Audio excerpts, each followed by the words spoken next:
Ерлердің қайсысын қалар едің? Балалар, сұрақтарға жауап береміз бе? Жарайсыңдар. Екінші тапсырмаға көшейік. Сөйлемдерді дауыс мәнеріне айт. Мысалы, суреттегі Асанға сұрақ қояйық.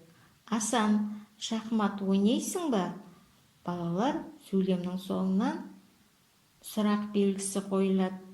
Мен шахмат ойнаймын. Асан сұраққа жауап берді. Сөйлемнің соңынан нүкте қойылды.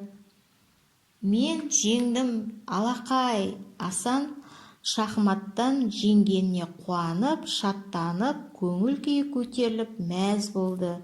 Мен жеңдім, алақай деген кезде сөйлемнің соңынан ілеп белгісі қойылады.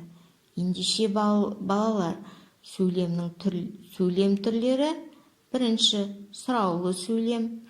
Сөйлемнің соңына сұрау белгісі қойылады. Екінші, хабарлы сөйлем. Сөйлемнің соңына нүкте қойылады. Үшінші сөйлем, ілепті сөйлем.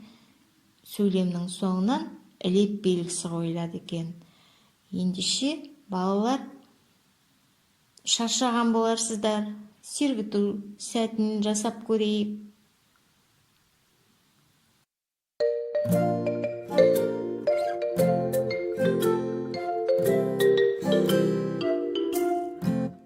Көңіл күй жақсы болса, ұр шапалақ. Көңіл күй жақсы болса, ұр шапалақ. Көңіл күй жақсы болса, ұр шапалақ, шапалақ. Көңіл күй жақсы болса, ұр шапалақ.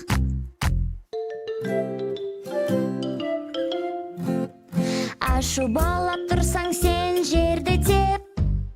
Ашу болып тұрсаң, сен жерді теп.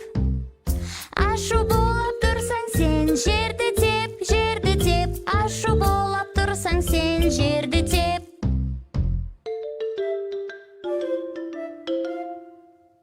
Қорқып тұрсаң, қолыңменен бетті жап. Қорқып тұрсаң, қолыңменен бетті жап. Қорқып тұрсаң, қолыңменен бетті жап, бетті жап. Қорқып тұрсаң, қолыңменен бетті жап. Үшінші тапсырма бойынша суретке назар аударайықшы. Не көріп тұрсыңдар?